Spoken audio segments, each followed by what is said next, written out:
Win-win siya. Sa TV, ganun din. Win-win. So, kailan mo gagamitin si Teresita? When people just feels like calling me Teresita. Kasi when I go travel abroad, Teresita talaga yung ginagamit. Doon na lang siya. Nasanay kasi sila na win-win talaga. So pang showbiz function mo is win-win. Pilipinas ba, Teresita? Wow, binibini. Sali ka? Kung sumali ako, di ba, why not? Ano ba talaga? Sali ka o hindi? Wala pa eh. Hindi ko pa talaga alam eh. Kasi meron pa ako hanggang next year. So, pwede pa ako sumali hanggang next year. For the 2 crowns na talagang gusto ko, which is the Universe, syempre, and the other one is Supranational. Pero hindi mo ipupush ngayon, taon ito? Ngayon, mukhang malabo kasi after this, pinakikiramdaman ko pa eh. Kasi kailangan ko i-drop lahat ng kontrata ko if sasali ako eh. I can't work for 3 to 4 months. So medyo mahirap kasi I have bench. Tapos may gagawin po ako ulit na film with Regal na very excited din po ako. Sana abangan nila yun. And alam ko, may pinaplano na ulit na teleserye. So ang hirap, kailangan mo i-weigh yung things eh. Hindi ko naman pwedeng i-drop na lang basta-basta pa kasi gusto ko sila. Pero gusto mo pa rin talaga magkakaroon? Gusto syempre, hindi naman mawawala yun. Pero ngayon siguro, happy naman ako sa napanalunan ko and happy naman ako sa tanggap ng tao. And yun na lang, kailangan na lang i-weigh kung ano yung mas kailangan ko. Segue lang tayo kasi namin mo kanya na hiwalay na kayo ni Mark. What really transpired? It was actually a mutual decision. Kung ano yung reason, sa amin na lang yun, hindi naman na kailangan. Kailan pa to? Hindi naman ganun katagal. Hindi naman ganun katagal. Basta hindi ganun katagal. It was a mutual decision. Nag-usap naman kami harap-harapan, hindi lang yung text-text na usual na siguro ginagawa ng iba.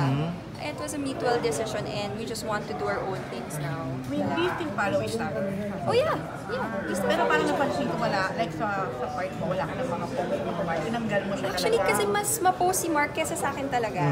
And then yung ibang photos na, tinanggal ko na rin yung ibang photos na niya. Actually, hindi tinanggal, tinago ko lang. Hindi siya deleted, naka-hide lang siya. Pero, syempre, hindi naman kasi ganun, pag i-delete ang hirap din naman. So, hinahid ko lang kasi hindi ko pa rin naman kaya i-delete. But does it mean malabo na rin ang reconciliation kung sakali? Sorry? Malabo na rin ang reconciliation kung sakali? Hindi naman. Syempre, ayoko naman magsalita ng tapos. Diba? Baka mamaya, bukas kabalikan na kami. Diba? Pero ngayon, hindi talaga. Hindi muna talaga. Hindi ba yung dahil yung interest mo pa rin to join ng mga pageants? Hindi ba yung naisasari? No, he's very supportive. Si Mark very supportive naman sa lahat ng ginagawa. It's just that, iba lang talaga siguro yung path namin ngayon, yung priorities namin. And hindi lang kami talaga, kumbaga mas okay muna na hiwalay kami dalawa. Pero Win, kasi kayo parang papunta na dun sa kasalan eh. Gano'n na yung impression namin. Gano'n na yung impression namin sa inyo. Pressure Wala yung nabangan. Tapos si Mike parang very open na talagang ikaw na, wala nang iba. So parang pag sinabi mo kanina, parang ini-imagine namin with Mark, for example. Parang between the two of you, mukhang siya yung mas, totoo ba? Apektado, mas nahirapan. Pareho naman kami apektado. Hindi naman ako pwedeng umiyak na lang basta or anything. Siyempre gusto ko rin maging positive kasi nga actually mas gusto ko pag-usapan siyempre yung movie. Diba? Na siyempre iiwas ko doon. Hindi, parehas naman kaming apektado pero parehas kaming okay kasi maayos kami naghiwalay. Okay kayo? Okay kami, friends. Nag-uusap pa rin. Nangangamusta naman siya minsan kung kamusta ako. And then, May kinalaman sa career? Career ba? Decision na yun. sabi na lang yon kung ano yung reason talaga. Pero baka Sabi niya na. na-take yung decision na yun at kamusta yung isa sa moving on ba? Anong stage? Actually, hindi ko masagot yan kasi sakto rin na busy ako eh. So, Tsaka hindi ko fresh. po, medyo fresh pa. So, hindi ko alam kung nasang stage. May stage ba yun? Hindi ko alam kung may stage ba yun eh. So, buti na lang ngayon. Sobrang concentrated ako sa mga projects na tinibig. Pero So iniyakan mo parang rin. hindi naman. Oo naman! Gano'ng katagal? Basta, katuwa yung Ate Rose naman eh.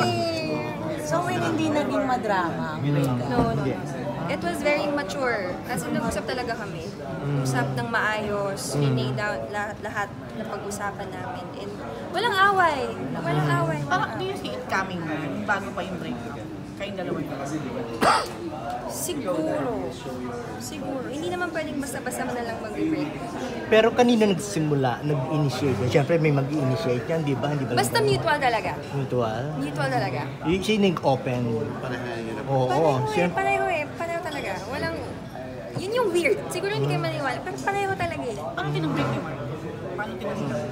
As I've said, kasi kung usually pag-iisipin yung breakup, mag-aaway, di ba? Hindi kami nag-aaway at all. May kinalaman ba? Kasawa. Hindi naman Kasawa din pa. siguro. Basta there's a deeper reason to it. This year lang ba yan or last year? This year. Sa January lang yan. Bago lang. So ano nang ano nang plano mo ngayon? Ngayong single ka na? Wala. Parang gusto ko din. Recently lang ako nag-break up, may plano agad. Parang, wala. Pero Wala. may kinalaman ba ang career or yung pagiging beauty queen mo, yung title? No, wala. He's very supportive. Alam naman ng lahat yun na very supportive si Mark. Basta may deeper reason lang talaga. Na sa amin na lang siguro talaga. Hindi talaga. Hindi dahil lalo na siya sa medyo stage na No. na hindi ka pa ready. No. Anong reaction ng dad mo? Wala naman.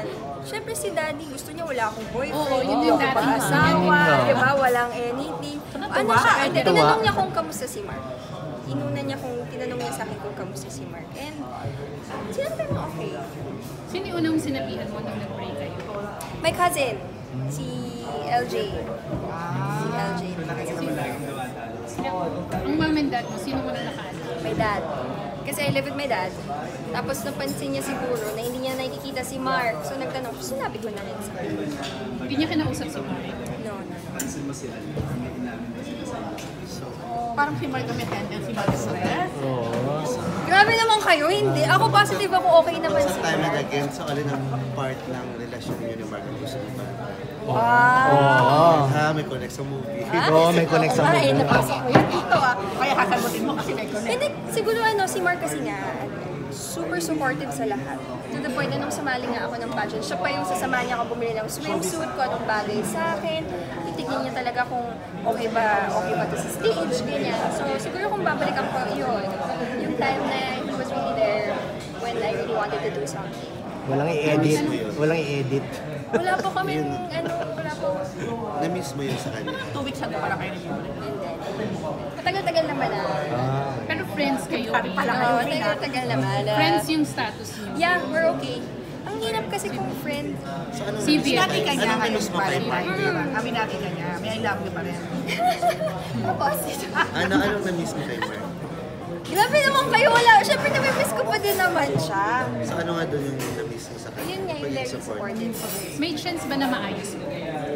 I don't wanna say na wala.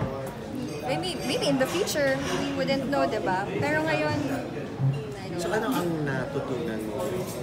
Ilang years na relationship? 3 years. With 3 years kay Mark. Ano ang mga na-realize mo natutunan sa relasyon na yun? Ano ba natutunan? Na ano? Na dapat? Na dapat. Wala eh. Wala. Wala?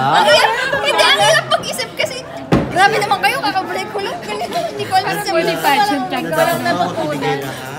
Hindi, siguro, wait, dahil natutunan nung kami? Dapat ba? Huwag na lang puro yun na. Hindi yun nga.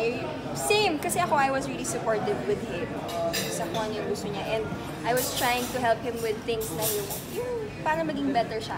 Diba? So yung natutunan ko, kailangan tulungan sa relationship. Hindi pwedeng maiwan ng isa. Kailangan hilain mo talaga yung isa. If you're moving forward, kailangan hilain mo siya along with you.